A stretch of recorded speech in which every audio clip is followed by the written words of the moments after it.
Good evening students.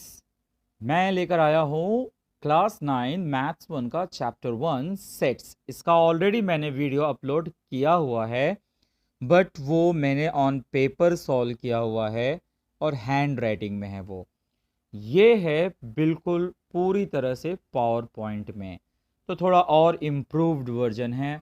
किसी को वो वीडियो पसंद आ सकता है, किसी को ये। तो ये मैं बोलूँगा बहुत ही ज़्यादा स्पेसिफिक है। आइए शुरू करते हैं। तो भाई चैप्टर सेट जो स्टार्ट होता है वो आपकी बेसिक अंडरस्टैंडिंग के साथ होता है कि सेट कहते किसे हैं। तो इसका डेफिनेशन है कि if we can definitely and clearly decide the objects of a given collection, then the collection is called a set. क्या मतलब हुआ बच्चों? जैसे ये एग्जांपल देख लेते हैं। Days of week, months in year, brave children in the class, first 10 counting numbers, strong force of Maharashtra, planets in our solar system। इन सब में आप ये ब्लू वाला जो देखिए, जैसे ब्रेव चिल्ड्रन है, स्ट्रॉन्ग फोर्ट है, ये बच्चों वेल डिफाइंड नहीं है।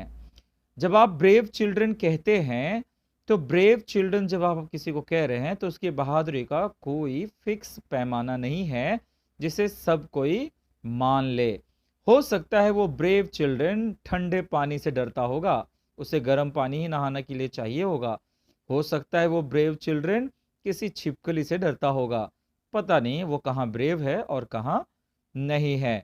स्ट्रॉन्ग फोर्स की भी मीनिंग अलग अलग हो सकती है बच्चों। इसी तरह से आपके क्लास के अमीर बच्चे, गरीब बच्चे, शैतान बच्चे, बुद्धिमान बच्चे, टीचर का फेवरेट बच्चा, सब्जेक्ट में तेज बच्चा, पढ़ाकू बच्चा, गरीब बच्चा, ये सारे जो टर्म्स है ना बच्चों, ये सब अलग लोगों की नज़रों में अलग अलग है।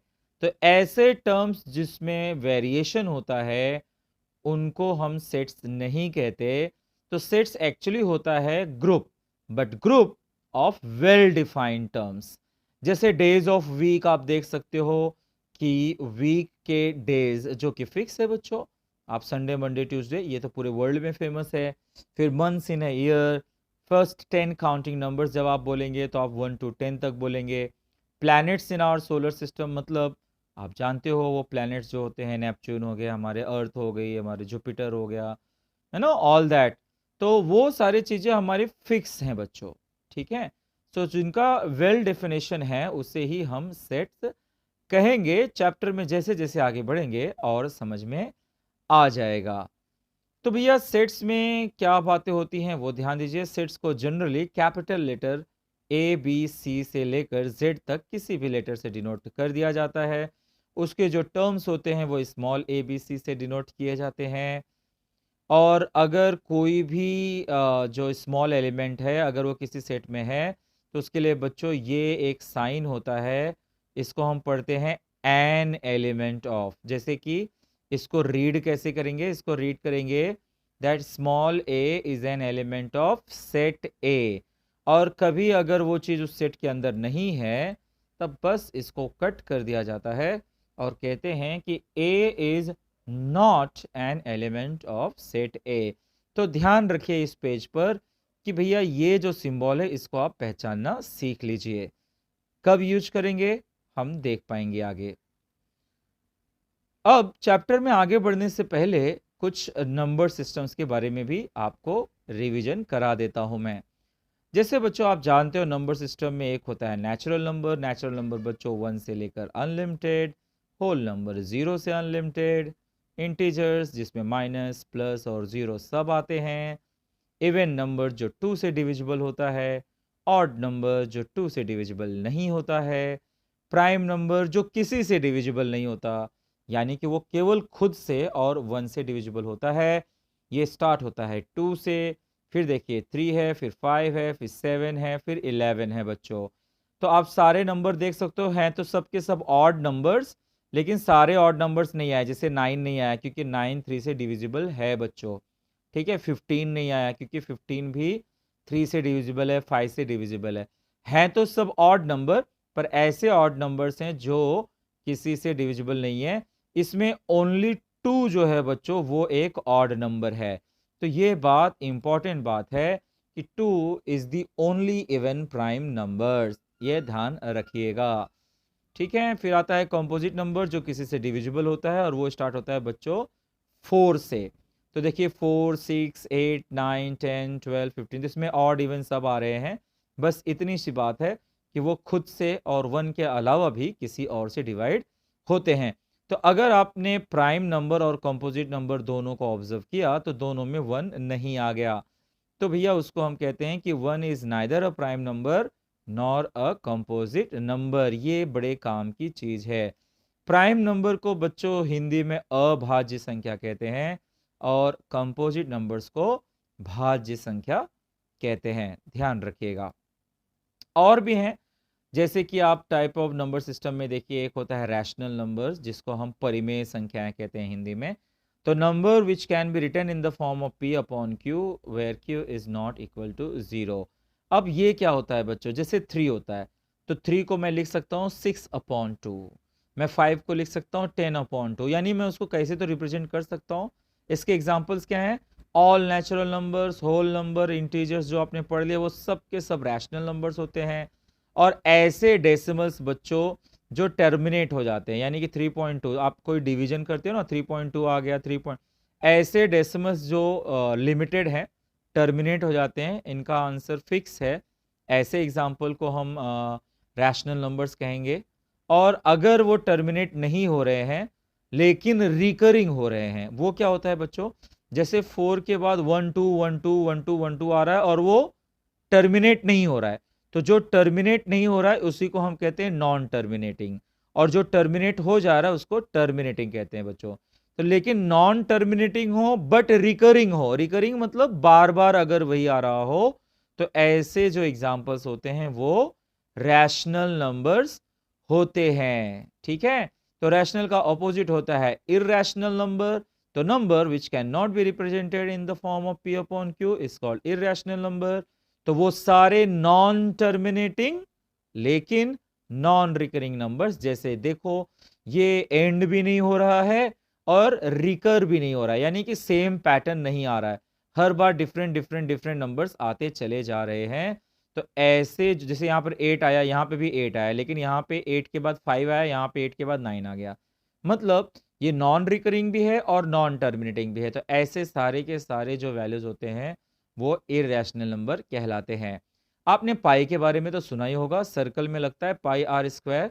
जी हाँ, जो पाई का वैल्यू होता है वो बच्चों इरैशनल नंबर होता है। हम कभी कभी एग्जाम में या एग्जाम्पल के तौर पर पाई की जगह पर हम 22/7 भी रख देते हैं, पर 22/7 ये सिर्फ एक नियरेस्ट नंबर होता है।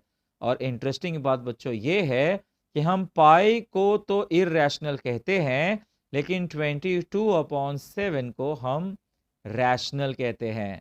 क्यों कहते हैं, अपने कैलकुलेटर पर 22/7 करके देखिएगा, उसमें जो डेसिमल आएगा वो रिकरिंग होता है, इसलिए 22/7 इरैशनल रैशनल होता है। जबकि पाई का वैल्यू आप 1000 प्लेस तक निकालते चले जाइए, वो नॉन टर्मिनेटिंग और नॉन रिकरिंग ही रहता है।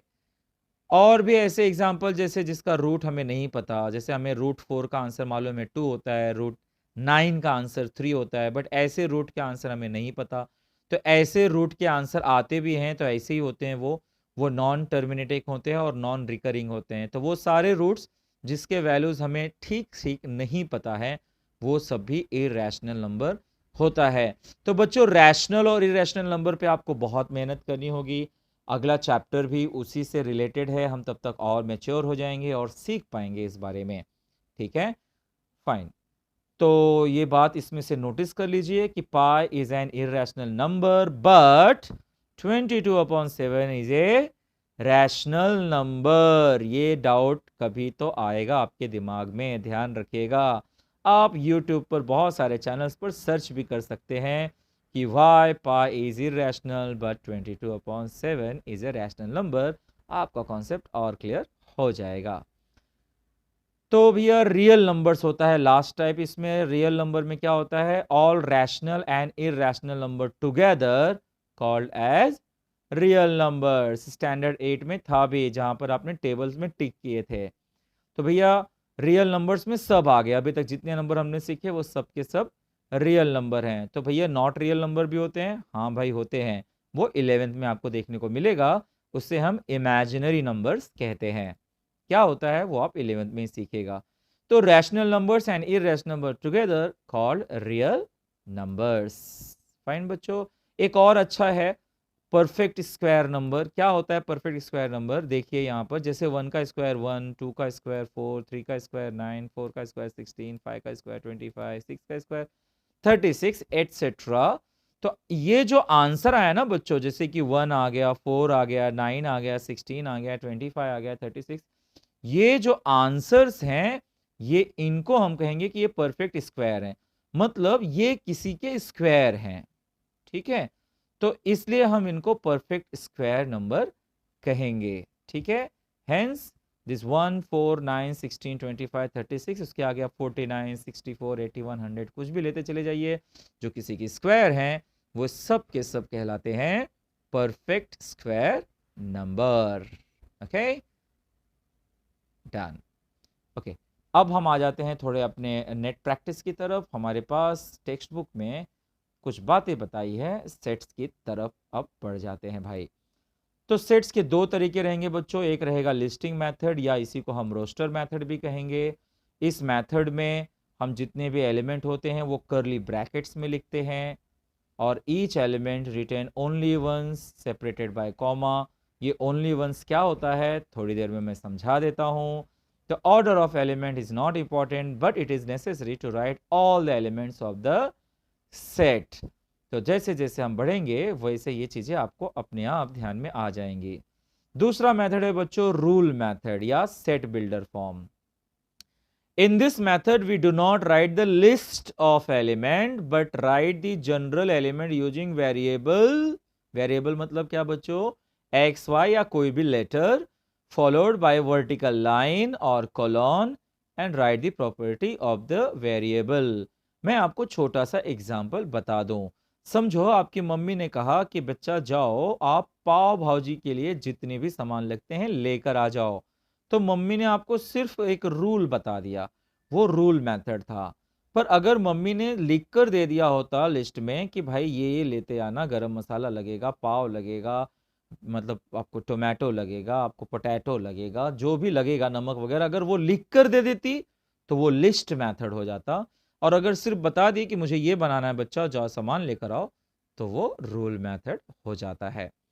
ठीक है, तो एग्जाम्पल जैसे यहाँ पर देखिए, इसी को हम लोग बोलते हैं बच्चों, क्या बोलते हैं, यहाँ पर क्या लिखा हुआ था, followed by a vertical line. ठीक है, और देखिए इसको पढ़ते कैसे हैं, x such that x is an element of n, is an element of n, n क्या है बच्चों, natural number, between 1 to 10, x is greater than 1 less than 10 है, इसका मतलब बिटवीन 1 to 10 है।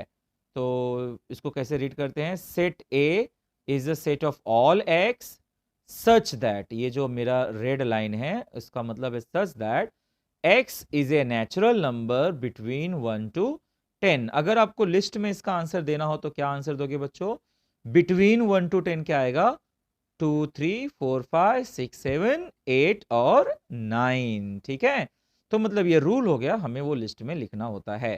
तो ये होता है रूल मेथड। असली चैलेंज इसी में है बच्चों, रूल मेथड से लिखने पर कोई बात नहीं, मैं आपको सब समझा दूंगा।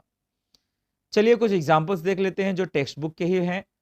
जैसे कि पहला है कि भाई x such that x is a letter of the word division. तो डिवीजन में क्या क्या आएगा बच्चों, डी आ जाएगा, आई आ जाएगा, वी आ जाएगा। अब बच्चों आई रिपीट हो रहा है तो वो नहीं आएगा। यही चीज हमने अभी रूल में थोड़ी देर पहले पढ़ा था, जब मैंने कहा कि आपको आगे समझा दूंगा। यानी कि इसका आंसर क्या होगा बच्चों, डी होगा, आई होगा, फिर वी हो गया। अब आई नहीं आया, एस आया, ओ आया, फिर एन आ गया, तो रिपीट टर्म नहीं लिखेंगे। सारे के सारे लेटर्स इसके अंदर आ गए लेकिन रिपीट नहीं आएंगे। तो ये हो गया इसका लिस्टिंग मेथड, ये हो गया इसका सेट बिल्डर। और एक एग्जांपल देख लीजिए, y such that y is a number such that y square किया तो 9, तो किसका स्क्वायर करते तो 9 आ जाता है बच्चों, 3 का स्क्वायर, और मैं कहूं -3, हाँ, तो 3 और -3 दोनों आएगा बच्चों, क्योंकि -3 का स्क्वायर भी 9 होता है और 3 का स्क्वायर भी 9 होता है। मैं क्यों ये दोनों लिख पा रहा हूं? क्योंकि उसने यहां पर कुछ भी नहीं दिया है कि y belongs to natural number, कि होल नंबर, कि इंटीजर, किसको बिलोंग करता है ये लिखा ही नहीं है। So we have to write all the options. और देखिए लास्ट टाइप इसमें का, z such that z is a multiple of 5 and less than 30। Multiple of 5 का मतलब ये हुआ बच्चों कि 5 के टेबल में आना चाहिए, लेकिन 30 से लेस होना चाहिए। तो भाई 5 1 जा 5, 5 2 जा 10, 5 3 जा 15, 5 4 जा 20, 5 5 जा 25, 5 6 जा 30 में लिख नहीं सकता, क्योंकि उसमें लिखा हुआ है कि लेस देन 30। तो होप अब आपको यहां पर इतना तो क्लियर हो गया होगा कि सेट बिल्डर फॉर्म क्या होता है और लिस्टिंग फॉर्म क्या होता है। ठीक है, तो चलिए एक एक्टिविटी कर लेते हैं लगे हां तो। एक्टिविटी में बच्चों देखो ये टेक्स्ट बुक का एक्टिविटी है, पहला एक्टिविटी उसने सॉल्व कर दिया है। यहां पर लिखा है 2 4 6 8 10 12 14, और इसको यहां पे आपको रूल मेथड में लिखना था, x such that x is N even natural number less than 15। सारे इवन नंबर्स थे ना बच्चों। चलिए जरा पढ़ लेते हैं। परफेक्ट स्क्वायर नंबर, अभी अभी आपको मैंने सिखाया परफेक्ट स्क्वायर नंबर किसे कहते हैं। Between 1 to 20। अब बिटवीन कह रहा है बच्चों, मतलब 1 को भी नहीं पकड़ना है और 20 को भी नहीं पकड़ना है, उनके बीच वाले नंबर्स लिखने हैं। तो याद है परफेक्ट स्क्वायर नंबर क्या क्या थे? एक तो खुद 1 था पर वो आएगा नहीं, फिर हो गया 2 का स्क्वायर 4, वो आ जाएगा, 3 का स्क्वायर 9, वो आ जाएगा, 4 का स्क्वायर 16, वो आ जाएगा। यानी कि हमारे पास आ जाएगा 4 9 और 16। अब बच्चों ये क्या है? वॉवेल है, ठीक है ना। तो बस इसको रूल मेथड में लिख डालिए, x such that x is a letter of vowel, y such that y is a colour in the rainbow. ये क्वेश्चन बच्चों एग्जाम में बहुत पूछता है, भले ये एक्टिविटी में दिया है बट आपको टेस्ट में ये बार बार पूछ लेता है। तो रेनबो का कलर याद करने का तो आपको शॉर्टकट पता है, विबग्योर, राइट। तो देखिए यहां पर लिखा हुआ है violet, indigo, blue, green, yellow, orange और रेड। ठीक है, no x is an integer, integer है वो -3 और 3 के बिटवीन है, तो -2 आएगा, -1 आएगा, 0 आएगा, 1 आएगा और 2 आ जाएगा बच्चों। ठीक है, तो -3 और 3 के बीच के सारे नंबर्स आ गए। अब भैया यहाँ पर देखिए 1 है, 8 है, 27 है, 64 है, 125 है। जरा सोचिए तो सही क्या है ये। अगर आप ऑब्जर्व करोगे तो आप पाओगे कि ये 1 का क्यूब है, राइट। ये 2 का क्यूब है, क्यूब मतलब समझते हैं ना, 2 इंटू 2 इंटू 2, 3 टाइम मल्टीप्लाई किया। 3 का क्यूब है, 4 का क्यूब है, 5 का क्यूब है, मतलब नेचुरल नंबर के क्यूब हैं बच्चों ये। तो x is such that x is cube of any number and that number belongs to a natural number. तो इसे बड़े ध्यान से स्क्रीनशॉट ले लेना, और ये थोड़ा सा बॉक्स के नीचे चला गया है वो आप समझ लेना कि रेनबो के सारे कलर्स के नाम हैं, जिसे हम याद करते हैं विब ग्योर, यानी कि येलो और रेड इसमें आ जाएगा। तो अब आप समझ गए हैं कि किस टाइप के क्वेश्चन 1.1 में आने वाले हैं। तो चलिए अब बिना देरी के शुरू करते हैं हमारा प्रैक्टिस सेट 1.1। अगर आप बच्चों स्किप करके यहां पर पहुंचे हो तो आप अपने आप को धोखा दे रहे हो, बहुत गलती कर रहे हो। जब तक वो बेसिक्स नहीं पढ़ोगे बच्चों, डायरेक्टली एक्सरसाइज करना अपने आप को धोखा देने जैसा है। तो चलिए भैया हमें क्या करना है, क्वेश्चन इस तरह से है, write the following sets in a roster form. मतलब सेट बिल्डर में दिया हुआ है, हमें लिस्ट फॉर्म में लिखना है। रोस्टर फॉर्म मतलब लिस्ट फॉर्म, हिंदी में से सूची पद्धति कहते हैं। सेट ऑफ इवन नंबर, अब देखिए बेसिक में मैंने सिखा दिया था कि इवन नंबर किसे कहते हैं, ऑड नंबर किसे कहते हैं। तो भाई सेट ऑफ इवन नंबर्स और कोई कंडीशन नहीं दिया है तो हम क्या लिखेंगे, 2 4 6 8 लिख के डॉट डॉट डॉट लिख देंगे, डन। सेकेंड क्वेश्चन क्या है, even prime number between 1 to 50। आपको याद आ रहा है प्राइम नंबर में क्या था, केवल 2 ही एक ऐसा नंबर था जो इवन नंबर था। तो उसने आपको सिर्फ कंफ्यूज करने के लिए कहा है कि 1 to 50 के बीच में। भाई 1 to 50 नहीं, 1 to 100 भी कहता, 1000 भी कहता, तो इवन प्राइम नंबर केवल 2 होता है बच्चों, ये ध्यान रखिए। हमने अपने मर्जी से उसे नाम दे दिया है, ए बी ऐसे सेट का नाम दे दिया है। ध्यान रखिए सेट का नाम कैपिटल लेटर से ही देना होता है। थर्ड है set of negative integers. Set of negative integers मतलब इंटीजर्स तो आपको पता है कि माइनस प्लस जीरो सबको कहते हैं, लेकिन इसने बोला है कि सिर्फ नेगेटिव इंटीजर्स लिखना है, तो सिर्फ नेगेटिव इंटीजर्स लिख डाला, डॉट डॉट डॉट लिख डाला। ठीक है, फोर्थ क्वेश्चन देखिए, 7 बेसिक साउंड्स ऑफ सरगम, याद है? सा रे गा मा पा धा नी, राइट? तो ये हो गया बच्चों आपका पहला क्वेश्चन, 7 बेसिक साउंड्स ऑफ सरगम। यानी कुछ बेसिक नॉलेज भी आपको होना चाहिए, जैसे आपको कभी कभी सेंसरी ऑर्गन पूछ सकता है, जिसमें आपको नोज, है ना, स्किन, ये सब बताना पड़ सकता है। So do take care of that, छोटे छोटे जनरल नॉलेज भी आपको होने चाहिए। अब देखिए क्वेश्चन नंबर 2, भाई यहां पर कुछ चीजें लिखी हुई हैं, आपको सिंबॉलिक स्टेटमेंट दिया हुआ है और आपको उसको वर्ड्स में लिखना है। जैसे कि ये है 4/3, क्या बताया था मैंने इसे, एलिमेंट ऑफ क्यू। क्यू किसके लिए दिखाते हैं बच्चों? रैशनल नंबर्स के लिए दिखाते हैं। सो 4/3 is an element of set Q, तो इस सिंबल का मतलब हुआ एन एलिमेंट। ठीक है, सेकेंड है, अब आप खुद ही बता पाएंगे। यहां पर पहली बात तो ये कट आना चाहिए, यस कट आ गया, बिकॉज -2 नेचुरल नंबर नहीं होता है। So -2 is not an element of set N, तो जब कट रहेगा बच्चों तो नॉट एन एलिमेंट। अब इसे रीड करना है, जो हमने बेसिक्स में ऑलरेडी सीख लिया है, P is a set of all P such that P is an odd number. ठीक है, तो देखिए ये जो 1.1 है, ये बेसिकली आपको रीडिंग सिखा देता है, टाइप सिखा देता है। फिर से बता दूं, ये ऊपर वाला क्या है, ये सिंबल फॉर्म था, इसको हमने वर्ड में सिर्फ लिखना सीखा है।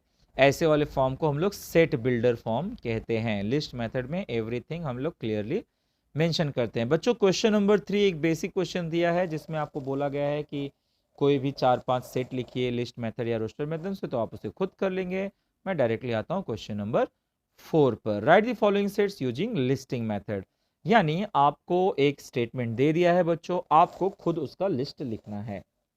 मैंने जैसा कि कहा कि सेट चैप्टर में आपको जनरल नॉलेज भी अच्छा होना चाहिए। देखिए ये क्वेश्चन आपने कभी सोचा भी नहीं होगा इसके बारे में, आपके मम्मी पापा भी भूल गए होंगे इस बारे में। क्या है ये? All months in the Indian solar year, भारतीय महीनों के हिसाब से नाम लिखो। याद है? चैत्र, वैशाख, ज्येष्ठ, आषाढ़, श्रावण, भाद्रपद, आश्विन, कार्तिक, अग्रहण, पौष, माघ, फाल्गुन। इसे रट लीजिए, कोई रास्ता नहीं है। Second, letters in the word complement, ध्यान रखिएगा रिपीट हम नहीं लिखेंगे। तो देखिए सी लिखा, ओ लिखा, एम लिखा, पी लिखा, एल लिखा, ई लिखा, लेकिन एम अब दोबारा नहीं लिखूंगा क्योंकि रिपीट अलाउड नहीं है। और ई लिखा, एन लिखा और टी लिखा, तो इसमें एम था रिपीट, वो एक बार आया, ई था रिपीट, वो भी सिर्फ एक ही बार आया बच्चों। तो इस तरह से हम लिस्ट मेथड में सावधानी रखेंगे। बाद में आ गया, देखिए मैं जिस बात की बात कर रहा था, set of human sensory organ. तो क्या होते हैं human sensory organs? Yes, nose, ears, eyes, tongue and skin. ये हमारे 5 सेंसरी ऑर्गन्स है, जिसे हमने कॉमा लगा के लिख दिया है। और भी क्वेश्चन है, देखते हैं इसमें। क्वेश्चन नंबर 4 क्या है भाई? Set of prime numbers from 1 to 20। तो लिख डालिए प्राइम नंबर्स सारे के सारे, हमने तो सीख ही लिए हैं। 2, 3, 5, 7, 11, 13, 17, 19। देखिए यहाँ पर सेट का नाम नहीं दिया, हम अपने मन से सेट का नाम देते जा रहे हैं। Name of continents in the world, आपको पता है ना 7 कॉन्टिनेंट्स हैं पूरे वर्ल्ड में, Asia, Africa, Europe, Australia, Antarctica and south America, north America. तो ये हमारे 7 कॉन्टिनेंट्स ऑफ द वर्ल्ड हैं, तो इनको अच्छे से पढ़ के रखिएगा। अब आते हैं हमारे क्वेश्चन नंबर 5 की तरफ। क्वेश्चन नंबर 5 कहता है write the following sets using rule method. ये टेढ़ी खीर है बच्चों। लिस्ट आप एक बार लिख सकते हो रूल देखकर, बट लिस्ट देख के रूल लिखना इज नॉट इजी टास्क। समझिए जरा क्वेश्चन को। 1, 4, 9, 16 क्या ऑब्जर्वेशन है आपका? देखिए बच्चों मैं यहां पर बताता हूं। 1 क्या है? 1 का स्क्वायर। 2 क्या है? 4 क्या है? 2 का स्क्वायर। 9 क्या है? 3 का स्क्वायर। 16 4 का स्क्वायर। 25 5 का स्क्वायर। 36 6 का स्क्वायर। 49 ये हो जाएगा 7 का स्क्वायर, और 64 हो गया, 81 हो गया और 100 हो गया। ये सब बच्चों किसी न किसी चीज के स्क्वायर हैं लाइन से 1 2 3 4 5 6 7 8 9 10 के स्क्वायर हैं। मतलब मैं इसे ऐसे लिख सकता हूं कि x such that x is n का स्क्वायर, जहां पे n बिलोंग करता है नेचुरल नंबर, ये सारे के सारे नेचुरल नंबर हैं और वो 10 से छोटे या बराबर हैं। इसको हम लोग पढ़ते हैं लेस और इक्वल, लेस और इक्वल। अगर आप इक्वल साइन नहीं लिखना चाहते हो तो चलेगा, लेकिन तब आपको लिखना होगा कि n इज लेस देन 11, और जब आप इक्वल लगा देते हो तो आप 10 लिख सकते हो। चलिए अगले एग्जाम्पल में हम इक्वल नहीं लगाएंगे। जैसे यहाँ पर है 6 12 18 24, इसके बारे में ऑब्जर्व करिए। दरअसल ये 6 का टेबल है। जैसे 6 1 जा 6, 6 2 जा 12, 6 3 जा 18, 6 4 जा 24, 6 5 जा 30, 6 6 जा 36, 6 7 जा 42 और 6 8 जा 48। तो देखिए बच्चों, मैं इसको लिखूंगा कि x such that x is equal to 6n, और n आप देखिए 1 से लेकर 8 तक है, तो मैं बोल दूंगा कि n नेचुरल नंबर है और 9 से लेस है। देखो इस बार इक्वल नहीं लगाया, और ये हमेशा सिंबल काम आ रहा है आपको कि n is an element of capital N। तो है ना मजेदार। ये तो आप देखकर ही बता पाओगे कि ये अंग्रेजी का जो वर्ड है स्माइल, उसी का वर्ड है। So y is a letter in the word smile. और दो सम है इसके अंदर, चलिए जल्दी से देख लेते हैं। तो D Sunday Monday Tuesday Wednesday Thursday Friday Saturday, क्या है ये? Days of week. So Z such that Z is a day of a week, और X है बच्चों 8। अब आप ये देख सकते हो, आप चाहे 8 लिखो, चाहे ईट लिखो, चाहे टी लिखो, मैंने लिया है ईट। तो y is a letter in the word eat, आप इसकी जगह पे टी लिख सकते हो। तो बच्चों इस तरह से 1.1 यहाँ पर खत्म हो रहा है। आई होप आपको पूरा एक्सप्लेनेशन अच्छा लगा होगा, पूरे बेसिक्स के साथ आप सेट समझ गए होंगे। और अगर समझ गए हो बच्चों तो औरों को भी समझाइए कि इससे बेहतर चैनल कहीं और नहीं मिलेगा। आज के लिए इतना ही। Thank you.